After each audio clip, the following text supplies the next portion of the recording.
Hi everyone. Chicken fry ఎలా చేసుకోవాలో చూద్దాము. అది కూడా ఆలు వేసి. ఏంటి ప్రతి దాంట్లో ఆలు వేస్తున్నాను అనుకుంటాన్రా?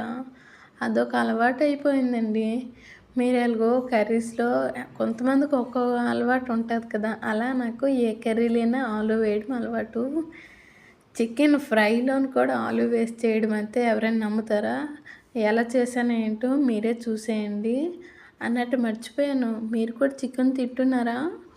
మేమైతే ఇన్ని రోజులు తినలేదు. ఈ కోళ్ళకి ఈ వ్యాధి రాకముందు నేను చికెన్ కర్రీ చేశాను.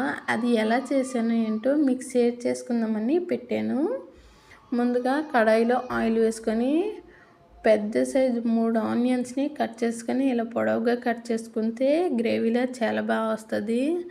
ఆ తర్వాత 2 పచ్చిమిరపకాయలు కూడా అందులో